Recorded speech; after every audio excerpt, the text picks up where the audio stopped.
नमस्कार दोस्तों, आप सभी का स्वागत हमारे YouTube चैनल कोडिंग एक्सपर्ट पर। तो दोस्तों आज का जो वीडियो हमारा वो रहेगा मॉक टेस्ट का आपका जो हमने डिस्कस किया था। बेसिकली जो डेटा कम्युनिकेशन की जो यूनिट है वो हमारी कंप्लीट हो चुकी है और अब हम उसके कुछ क्वेश्चन आंसर्स करेंगे जो जैसे एग्जाम के पॉइंट ऑफ व्यू से इम्पोर्टेंट है। तो वो कुछ क्वेश्चन आंसर्स आज अभी हम देखते हैं। तो चलिए दोस्तों स्टार्ट करते हैं आज का क्वेश्चन आंसर वाला वीडियो। तो आज के जो ये वाले क्वेश्चंस मैं आपको खुद करवाऊंगा। इसके बाद में हम आपको एक ये मॉक टेस्ट भी आपके लिए अवेलेबल करवाएंगे जिससे आप अपना प्रैक्टिस कर सकते हो। तो चलिए दोस्त स्टार्ट करते हैं फर्स्ट क्वेश्चन से। पहला क्वेश्चन है RJ45 UTP cable has how many pairs, कितने पेयर्स उस RJ45 केबल है। RJ45 केबल का मतलब क्या था, हमने देखा था RJ45 केबल जो है वो लैन केबल भी उसे हम बोलते हैं और ये बेसिकली NIC के अंदर कनेक्ट होती है। तो इसके अंदर जो नंबर ऑफ पेयर्स है वो कितने हैं, क्वेश्चन आया पूछा है कि नंबर ऑफ पेयर्स कितने बनते हैं। तो आपने देखा होगा कि नंबर ऑफ पेयर्स की जब हम बात करते हैं तो यहाँ पे टोटल जो पेयर्स होंगे इसके अंदर वो होंगे 4। कितने होंगे दोस्तों, टोटल नंबर ऑफ पेयर्स होंगे 4 होंगे।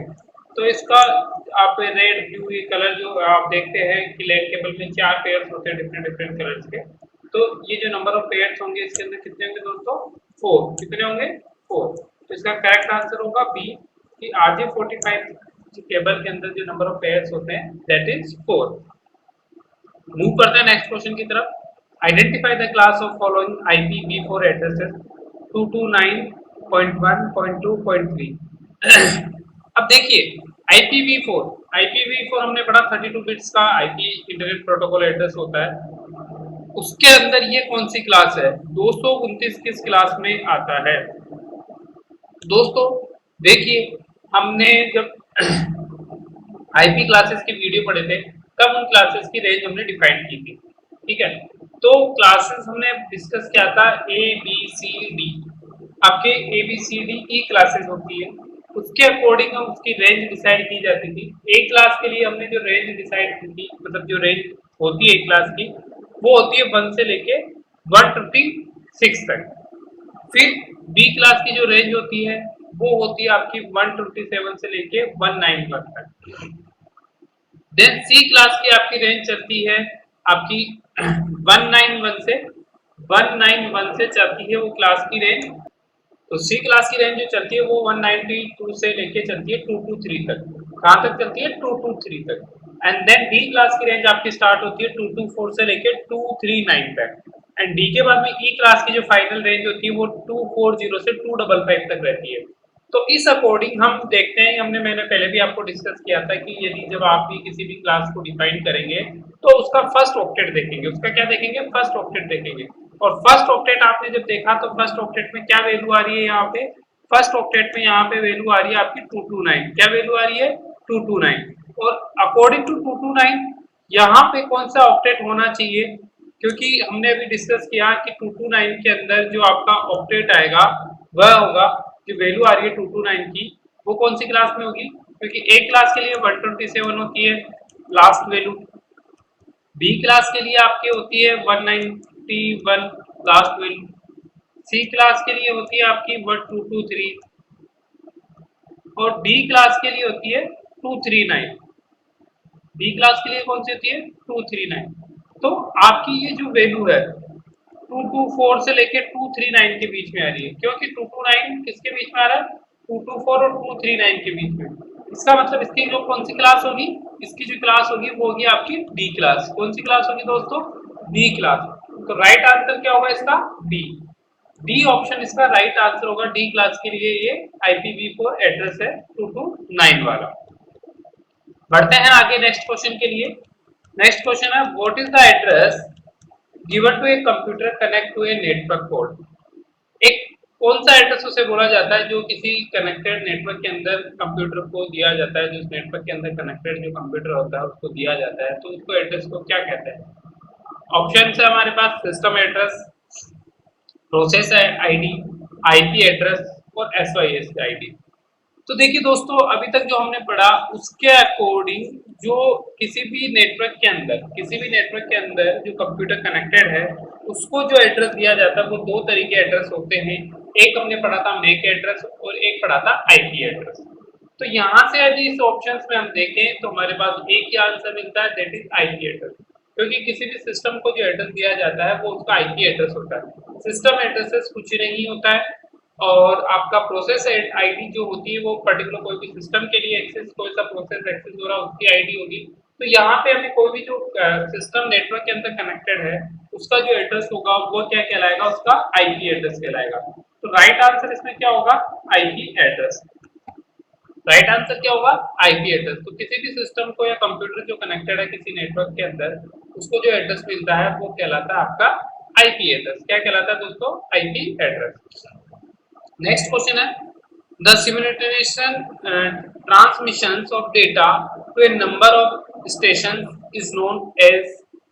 साइमल्टेनियसली जो ट्रांसमिशन ऑफ डेटा होता है नंबर ऑफ स्टेशन, एक ही टाइप पे साइमल्टेनियसली नंबर ऑफ स्टेशन पे जो डेटा ट्रांसमिट होता है उसको हम क्या कहते हैं। मतलब एक डेटा डिफरेंट टाइप के स्टेशन पे एक साथ ट्रांसमिट हो रहा है, उस चीज को हमने क्या कहा। इसके बारे में हमने डिस्कस किया था कि आप देखिए ऑप्शन में क्या है, ALOHA, broadcast, bandwidth and analogue transmission. तो सबसे पहले हम बात करें एनालॉग ट्रांसमिशन की, तो वहां पे एनालॉग ट्रांसमिशन के अंदर तो क्या होगा, एनालॉग सिग्नल का ट्रांसमिशन होगा। तो ये नंबर ऑफ स्टेशंस का कोई रिलेशन नहीं है, तो ये आपके आंसर नहीं होगा। सेकंड आता है बैंडविड्थ। बैंडविड्थ भी हमें क्या बताती है, पर्टिकुलर एक रेंज बताती है जिसके अंदर से डेटा का ट्रांसमिट होता है। इस रेंज का बैंडविड्थ है, इस टाइप का डेटा इस तरह से ट्रांसमिट होगा। तो यहाँ पे नंबर ऑफ स्टेशंस का भी कोई रोल नहीं है। उसके बाद में आता है ब्रॉडकास्ट एंड अलाउ। तो हमने देखा था कि ब्रॉडकास्ट का मतलब ही क्या होता है, अब जैसे हम टीवी की ब्रॉडकास्टिंग बोलते हैं, ठीक है, उसका मतलब क्या होता है, ब्रॉडकास्टिंग का मतलब एक ही चीज होती है कि एक ही स्टेशन, एक ही साइमल्टेनियसली एक ही डाटा डिफरेंट डिफरेंट स्टेशन पे ट्रांसमिट हो रहा है, दैट्स मीन वो ब्रॉडकास्ट हो रहा है। दैट्स मीन क्या हो रहा है, वो ब्रॉडकास्ट हो रहा है। सेम डाटा डिफरेंट डिफरेंट जगह पे फैल रहा है, उसको हम बोलते हैं ब्रॉडकास्ट। क्या बोलते हैं उसको हम, ब्रॉडकास्ट। तो इसका जो राइट आंसर होगा वो क्या होगा आपका, ब्रॉडकास्ट। क्या होगा इसका राइट आंसर, ब्रॉडकास्ट इसका राइट आंसर होगा आपका। इस क्वेश्चन का राइट आंसर क्या होगा, ब्रॉडकास्ट होगा। मूव करते हैं नेक्स्ट क्वेश्चन की तरफ। A protocol used to control the secure sending of data on the internet is। एक कौन सा प्रोटोकॉल यूज किया जाता है through secure sending of data on internet. Internet पे कौन सा प्रोटोकॉल यूज किया जाता है डेटा को सिक्योरली ट्रांसमिट करने के लिए। ऑप्शन है आपके टीसीपी/आईपी। टीसीपी/आईपी के बारे में हमने देखा, it is A transmission control protocol, internet protocol. तो क्वेश्चन है secure sending of data, data को सिक्योरली कैसे सेंडिंग किया जाए एक जगह से दूसरी जगह। हमारा क्वेश्चन क्या है, डेटा को सिक्योरली सेंड करने का पर्पज है। तो यहाँ पे टीसीपी/आईपी में ये यूज नहीं होता है। उसके बाद में एचटीटीपीएस। एचटीटीपीएस क्या होता है आपका, hyper text transfer protocol secure. तो हमें सिक्योर तरीके से डेटा को ट्रांसफर करना। और एचटीटीपी क्या होता है, हाइपर टेक्स्ट ट्रांसफर प्रोटोकॉल होता है, जो कि एक डेटा को सेंड करता है, कंट्रोल करता है, डेटा को इंटरनेट पे सेंड करता है, क्योंकि एचटीटीपी के थ्रू ही हम क्लाइंट से सर्वर की रिक्वेस्ट को एक्सेस करते हैं। तो यहाँ पे जो राइट आंसर जो बनेगा, क्योंकि SMTP simple mail transfer protocol होता है और एचटीटीपी होता है hypertext transfer protocol, but हमें सिक्योर तरीके से सेंड करना है। तो यहाँ पे जो राइट आंसर बनेगा that is HTTPS, hypertext transfer protocol secure. Expand WiFi. WiFi का फुल फॉर्म क्या है, wireless flow, wireless fidelity, wide fidelity, all these. अब जब वाईफाई की हम जब बात करते हैं तो वाईफाई का मतलब क्या होता है, वायरलेस। सबसे पहले मतलब ही क्या होता है, वायरलेस, जिसका कोई वायर नहीं होता हो। तो वायरलेस का हमारे पास दो ऑप्शन है, वायरलेस फ्लो और वायरलेस फिडेलिटी। तो सी और डी आपका ऑप्शन वैसे इसमें से क्रॉस हो जाते हैं। आपके पास ऑप्शंस बचते हैं ए और बी। क्या ऑप्शन बचते हैं, ए और बी। अब इसमें से जो राइट आंसर होगा वायरलेस का, वाईफाई का हमने देखा था, it is a wireless fidelity होता है। वायरलेस की फुल फॉर्म क्या होती है, वायरलेस फिडेलिटी। तो करेक्ट आंसर इसमें होगा आपका बी। क्या होगा इसमें correct answer, B. Wireless fidelity WiFi का एक्सपेंडेंट है। वायरलेस फिडेलिटी क्या है, वायरलेस वाईफाई का एक्सपेंडेंटी है। तो करेक्ट आंसर क्या होगा इसमें, सी आपका, बी आपका करेक्ट आंसर होगा इस क्वेश्चन के लिए। मूव करते हैं नेक्स्ट क्वेश्चन के लिए। Which of the following TCP/IP protocol is used for transferring electronic message from one machine to another machine? कौन सी मशीन यूज की जाती है आपके TCP/IP प्रोटोकॉल इलेक्ट्रॉनिक मेल के लिए? आपका जो प्रोटोकॉल यूज कर रहा है इलेक्ट्रॉनिक मेल को ट्रांसफर करने के लिए एक मशीन से दूसरी मशीन के लिए, वो होता है SMTP। हमने डिस्कस किया था सिंपल मेल ट्रांसफर प्रोटोकॉल के बारे में। सिंपल मेल ट्रांसफर प्रोटोकॉल एक तरीके से आपका यूज किया जाता है एक मशीन से दूसरी मशीन पे मेल सेंड करने के लिए। तो इसमें करेक्ट आंसर क्या होगा आपका SMTP। करेक्ट आंसर क्या होगा? SMTP इसका करेक्ट आंसर होगा। Simple mail transfer protocol use किया जाता है डेटा को मेल को ट्रांसमिट करने के लिए एक मशीन से दूसरी मशीन में। नेक्स्ट क्वेश्चन है हमारा, what part of 192.168.10.51 is the network ID assuming a default subnet mask? अब 192.168.10.51 के अंदर जो नेटवर्क आईडी है वो क्या होगी? अब दोस्तों इसके अकॉर्डिंग आप देख रहे हो कि 192 जो है 192 जो आपका वैल्यू आ रही है वो बेसिकली कौन सी क्लास से बिलोंग कर रही है? वो क्लास सी से बिलोंग कर रही है। किससे बिलोंग कर रही है? क्लास सी से। किससे बिलोंग कर रही है? क्लास सी से। क्योंकि अभी हमने थोड़ी देर पहले भी देखा था कि 191 तक कौन सा रहता है आपका? Class B. अब यहाँ पे सब नेटवर्क आईडी वो हमें पूछ रहा है, तो नेटवर्क आईडी के अंदर हमने देखा था क्लास सी की कि जो नेटवर्क आईडी क्लास सी की होती है वो 24 बिट की होती है। कितनी होती है? 24 बिट की होती है। और होस्ट आईडी होती है उसकी 8 बिट की। तो मतलब क्या होगा कि इसका जो नेटवर्क आईडी होगी वह क्या होगी? 192.168.10। ये इसकी नेटवर्क आईडी होगी, क्योंकि आपका ये जो कितने बिट का होगा? 24 बिट का होगा। कितने बिट का होगा? 24 बिट का होगा। तो इसका जो राइट आंसर होगा वो 192.168.10। ए इसका राइट आंसर है दोस्तों। क्या आंसर है इसका? Right answer A. Next question है हमारा, how long is in an IPv6 address? IPv6 address जो है वो कितने लॉन्ग होता है, कितने उसकी बाइट होती है? तो हमने डिस्कस किया था कि दो तरीके के आईपी एड्रेस होते हैं, एक 32 बिट का होता है, एक 128 बिट का होता है। मतलब IPv4 आपका 32 बिट का होता है एंड IPv6 कितने बिट का होता है दोस्तों? 128 बिट का। हमने डिस्कस किया था कि IPv6 जो है वो 128 बिट का होता है। इसमें करेक्ट आंसर क्या होगा? सी। करेक्ट आंसर होगा सी। 128 बिट का होता है IP6 एड्रेस। नेक्स्ट क्वेश्चन की तरफ मूव करते हैं।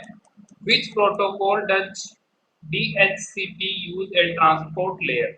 ट्रांसपोर्ट लेयर के बारे में जब भी हम बात करते हैं तो ट्रांसपोर्ट लेयर के बारे में हमने डिस्कस किया था कि दो प्रोटोकॉल वहां पे यूज होते हैं। एक होता है आपका TCP protocol, transmission control protocol, एक होता है UDP प्रोटोकॉल, डेटाग्राम प्रोटोकॉल।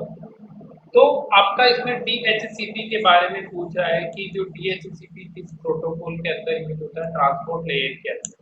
तो DHCP के बारे में हमने जब ट्रांसपोर्ट लेयर के बारे में डिस्कस किया था तो TCP/IP के अंदर कोई सा भी प्रोटोकॉल या कोई सा भी DHCP यूज नहीं होता है। तो यहाँ पे एक लास्ट में था यूजर डेटाग्राम प्रोटोकॉल, जिसको हम बोलते हैं UDP प्रोटोकॉल। तो उसके अंदर DHCP का यूज किया जाता है आपका। तो करेक्ट आंसर इसमें क्या होगा? UDP। IP और ARP इसमें होगा नहीं, एड्रेस रेजोल्यूशन प्रोटोकॉल इसमें यूज होगा नहीं। तो UDP इसका राइट आंसर है। क्या है इसका right answer? UDP। Right answer क्या होगा इसका दोस्तों? UDP is the protocol which is DHCP in transport layer.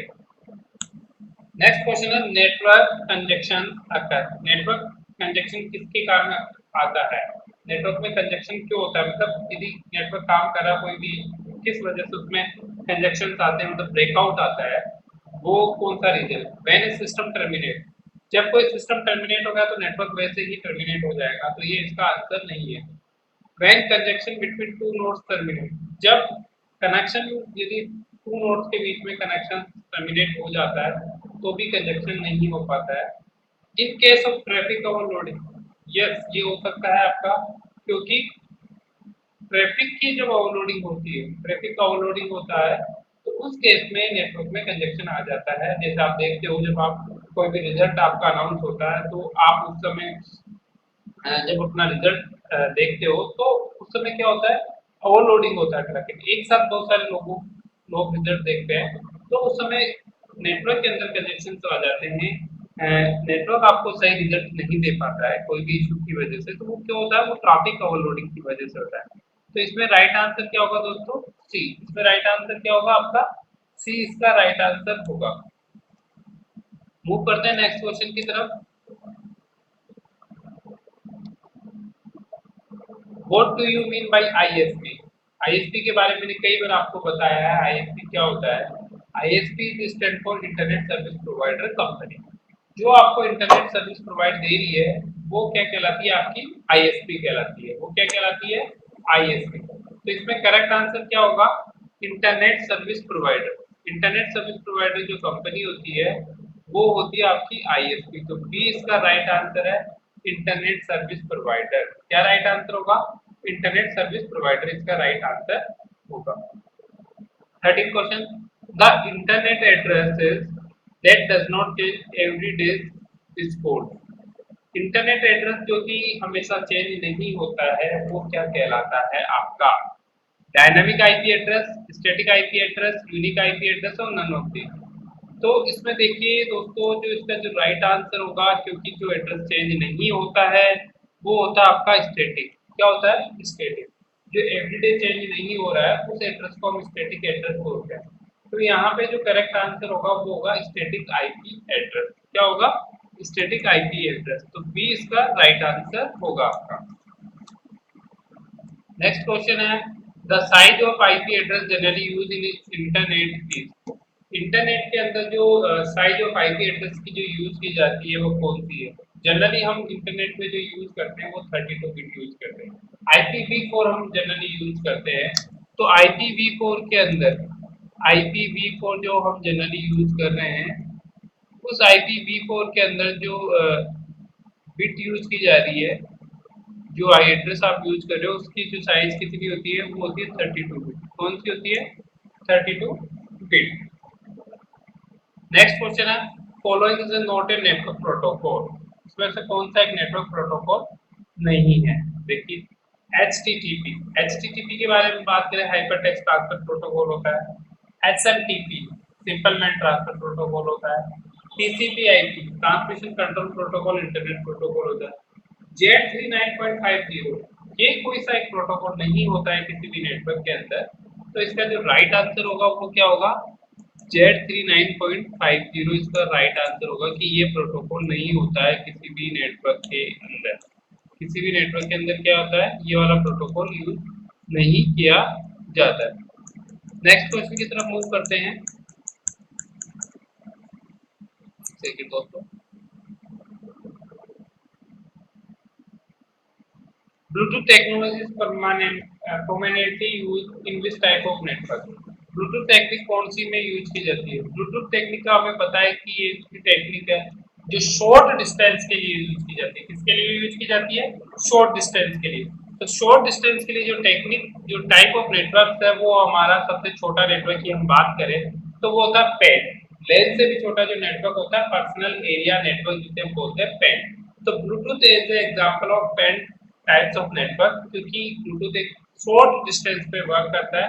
इस वजह से आपके जो ब्लूटूथ टेक्नोलॉजी को उसने हमने बोला पैन, उसको हमने क्या बोला, पैन, पर्सनल एरिया नेटवर्क बोला उसको। क्या बोला उसको, पर्सनल एरिया नेटवर्क बोला हमने उसको। तो इसका जो राइट आंसर होगा वो होगा आपका pan, personal area network. Next question की तरफ। P address 10.231.241.1 belong which of following class?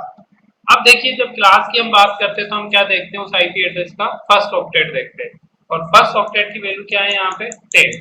और फर्स्ट ऑक्टेट की यदि वैल्यू 10 है तो इसका मतलब ये कौन सी क्लास से बिलोंग कर रहा है, तो ये आपका जो बिलोंग कर रहा है वो क्लास ए से बिलोंग कर रहा है, क्योंकि ए की जो वैल्यू है फर्स्ट ऑक्टेट की वो 1 से लेके 127 तक होती है। 1 से लेके कहाँ तक होती है, 127 तक।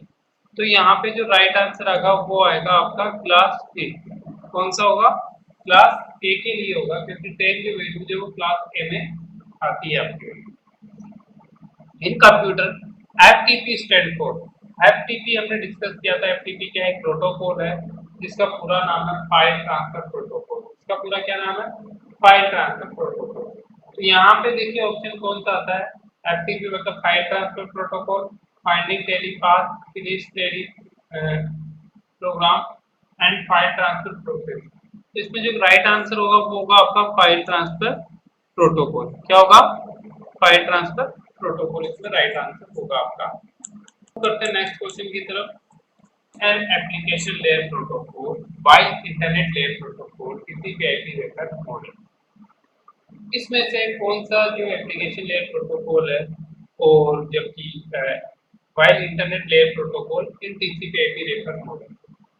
तो देखिए दोस्तों, अब यहाँ पे हम जब बात करते हैं तो सबसे पहले जो लेयर प्रोटोकॉल की हम बात करें तो इसके अंदर से जो लेयर प्रोटोकॉल आपका होगा, क्योंकि इंटरनेट लेयर प्रोटोकॉल आपका टीसीपी/आईपी रेफर मॉडल करता है, तो उसमें जो प्रोटोकॉल होगा वो टीसीपी होगा।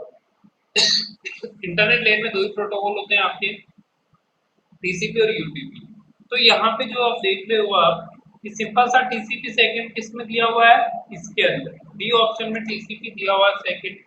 तो करेक्ट आंसर यहाँ पे क्या होगा? DNS is an application layer protocol while TCP is internet layer protocol in TCP/IP reference model। तो करेक्ट आंसर क्या होगा इसमें? डी करेक्ट आंसर होगा। डीएनएस और टीसीपी, डीएनएस और टीसीपी मॉडल जो है इंटरनेट प्रोटोकॉल लेयर, वो इसमें राइट आंसर होगा। Next, DNS stand domain name system. DNS का हमें पता है कि डीएनएस का मतलब क्या होता है? Domain name system. तो ये सिंपल सा क्वेश्चन है जिसका आंसर है डोमेन नेम सिस्टम। तो क्या होता है? Domain name system. Domain name system के बाद में क्वेश्चन है the speed of modem is measured in which unit. Modem की जो स्पीड है वो किस यूनिट में मेजर की जाती है? तो मॉडेम की हम देखते हैं कि जो स्पीड होती है वो बीट्स पर सेकंड होती है। क्या होती है? बीट्स पर सेकंड, क्योंकि जीबीपीएस और सीबीपीएस कोई होता नहीं है, तो बीट्स पर सेकंड यहाँ पे करेक्ट आंसर होगा। बीट्स पर सेकंड मॉडेम की स्पीड मेजर की जाती है जनरली इन विच यूनिट, मतलब बीट्स पर सेकंड यूनिट्स के अंदर ये मेजर की जाएगी। तो इसमें राइट आंसर है बीपीएस। राइट आंसर क्या होगा? बीपीएस। क्वेश्चन की web page are written generally using. Web page किस में लिखे जाते हैं? हमने देखा कि जो वेब पेज जनरली जो लिखे जाते हैं वो HTML लैंग्वेज में लिखे जाते हैं। किसमें लिखे जाते हैं? HTML, क्योंकि लैंग्वेज एक ही है। सॉफ्टवेयर में FTP प्रोटोकॉल है, HTTP प्रोटोकॉल है। URL किसी भी लैंग्वेज का वो जो होता है लिंक होता है, तो बचा इसमें HTML ऑप्शन। इसमें क्या पूछता है? HTML। तो वेब पेज हमेशा किस लैंग्वेज में लिखे जाते हैं? आपके HTML लैंग्वेज में लिखे जाते हैं। What does HTTP stand for? HTTP की फुल फॉर्म क्या होगी? तो HTTP की फुल फॉर्म की हम बात करें तो HTTP की फुल फॉर्म है हाइपर टेक्स्ट ट्रांसफर प्रोटोकॉल। कई बार हमने डिस्कस किया है ये। तो यहाँ पे देखिए option hyper text transfer protocol कौन से में आ रहा है? बी के अंदर। तो करेक्ट आंसर होगा hypertext transfer protocol. B is right answer for this HTTP stand. Next question है in context of computer FAT stand for. FAT का मतलब क्या हुआ? फाइल एलोकेशन टेबल या folder allocation table, file access table या folder access table. In context of computer FAT is stand for. FAT किसके लिए stand होता है? File allocation table. क्योंकि एफएटी के बारे में हमने देखा था, एफएटी क्या होती है? बेसिकली एक एड्रेस के थ्रू स्टोर की गई टेबल है, एक डिवाइस के थ्रू स्टोर की गई टेबल है जो कि पहले ही साइन कर देती है। तो इसके अंदर फाइल एलोकेशन टेबल, इसका जो करेक्ट आंसर होगा file allocation table. Next question की तरफ, टू ट्रांसफर डेटा या files among computers on the internet. Internet पे जो कौन सा टूल यूज किया जाता है? Transfer data file between two computer.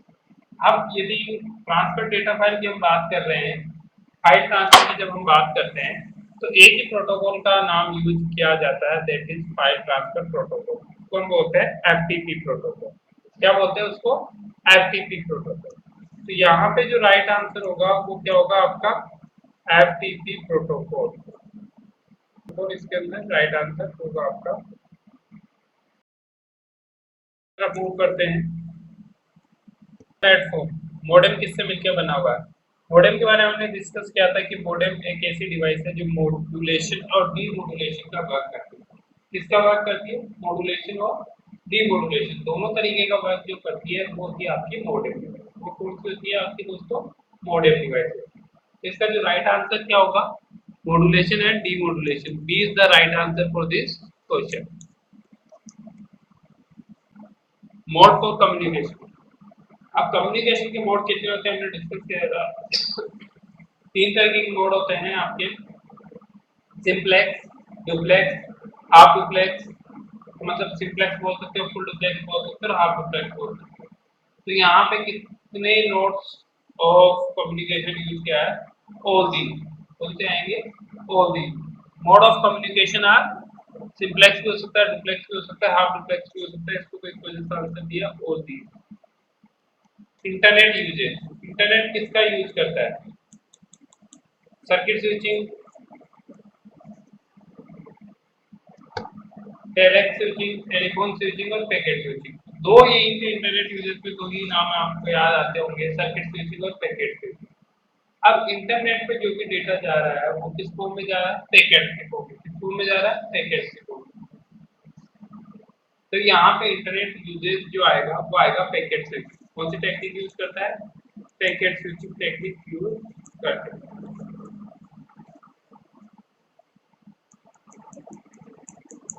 Next question है इन सर्किट स्विचिंग टेक्निक। इन सर्किट स्विचिंग टेक्निक में क्या होता है? सर्किट स्विचिंग टेक्निक है जो किससे यूज की जाती है? Transmission path is set before the data transfer, dedicated communication link is not required, data is stored at intermediate node, none of these. तो सर्किट स्विचिंग टेक्निक की जब हम बात कर रहे थे, सर्किट स्विचिंग टेक्निक है वो मतलब पाथ जो है, डेटा ट्रांसमिशन का पाथ है उसको डिसाइड करती है। डेटा ट्रांसफर होने से पहले वो पाथ को चेक करती है कि क्या जो डेटा पाथ से जा रहा है वो सिक्योर है या नहीं है। तो इसमें जो राइट आंसर होगा transmission path is set before the data transfer. Data transfer से पहले आपका जो होगा वो पाथ डिसाइड हो जाएगा। तो इस वजह से सर्किट स्विचिंग क्या करती है? आपको ट्रांसमिशन पाथ बाद में अहम करती है। पहले उसका जो ट्रांसमिशन पाथ का है, जो डेटा उसको सेट किया जाता है, transmission path is set before data transfer. Data transfer से पहले किसका यूज किया जा रहा है? ट्रांसफॉरमेशन सर्किट स्विचिंग टेक्निक का। नेक्स्ट क्वेश्चन है 3G। 3G क्या है? Generation of standard for mobile, generation for standards for landline phone, name of stem और नेम ऑफ द अबोव। तो a generation of standard for mobile phone, एक ऐसी generation जो standard है mobile phone के लिए, वो कहलाती है आपकी 3G। कौन सी कहलाती है? 3G यूनिट कहलाती है, 3G टाइप कहलाती है। नेक्स्ट क्वेश्चन है layer one of the opening system interconnection. OSI की जो फर्स्ट लेयर है वो कौन सी है? ओएसआई की फर्स्ट लेयर के बारे में हमने डिस्कस किया था। ओएसआई की जो फर्स्ट लेयर है वो फिजिकल लेयर है। कौन सी है आपकी? Physical layer. तो यहाँ पे करेक्ट आंसर क्या होगा? Layer of the open system interconnection is layer one. कौन सी होगी? Layer one.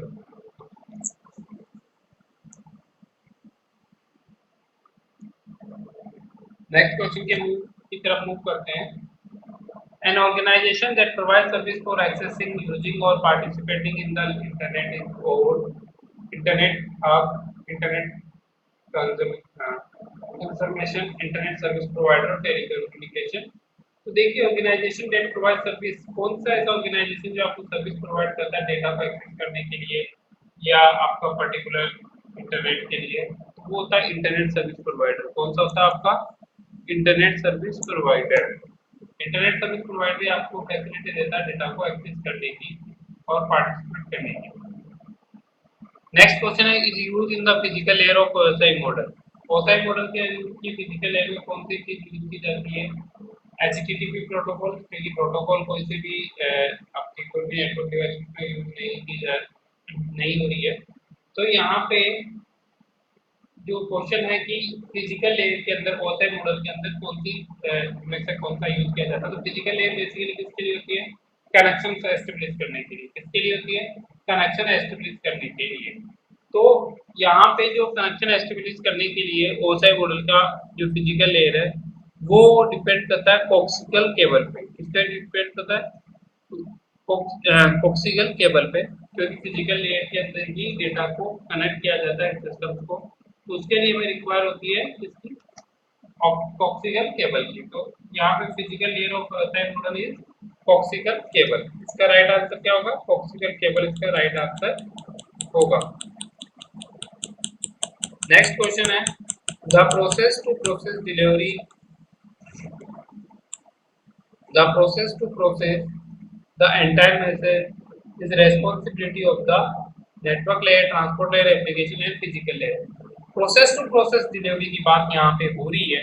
तो प्रोसेस टू प्रोसेस डिलीवरी की जब हम बात करते हैं एंटायर मैसेज की, तो किसकी रेस्पॉन्सिबिलिटी होती है आपकी? वो होती है ट्रांसपोर्ट लेयर की। हमने डिस्कस किया था कि ट्रांसपोर्ट लेयर की एंटायर मैसेज की रेस्पॉन्सिबिलिटी होती है। तो प्रोसेस टू प्रोसेस जो डेटा डिलीवर होता है वो किसके थ्रू होता है? आपका responsibility of the layer application layer transport layer कौन सा होगा? प्रोसेस टू प्रोसेस में यदि कर रहे हैं इसको तो वो होगी ट्रांसपोर्ट लेयर के थ्रू ये डेटा को एक्सेस करेगा। The physical layer concern with bit to bit delivery, process to process delivery, application to process application delivery, none of the mention.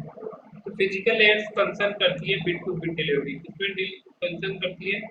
Bit to bit delivery. तो इसका right answer क्या होगा? Bit to bit delivery इसका right answer होगा।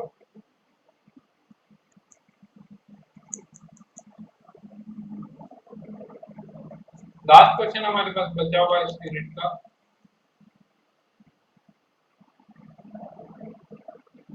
Last question है हमारा layer 1 of the operating model हो गया। लेयर 1 हमारा हो गया। A machine that concern to the two or more electronic mail system and translate mail message among them is known as gateway, mail gateway, bridge or user agent. So machine that concern with two or more electronic mail system, so therefore mailing message among with gateway होगा या mail gateway होगा, bridge होगा, user agent। अब देखिए इसके अंदर जब हम बात करते हैं तो यदि कोई भी आउटसाइड से यदि कोई भी इलेक्ट्रॉनिक मेल आपके पास आ रहा है तो वो पहले चेक होगा। तो मतलब क्या होगा कि गेटवे पे उसको चेक किया जाएगा, जहाँ गेट है उसको वहाँ पे चेक करके अंदर पास किया जाएगा। तो यहाँ पे जो मेल आएगा वो आएगा गेटवे। क्या आएगा यहाँ पे? वो होगा आपका गेटवे। तो आज के वीडियो में दोस्तों इतना ही है। नेक्स्ट वीडियो में हम आपके लिए कुछ क्वेश्चन और लेके आएंगे इसी टॉपिक से रिलेटेड।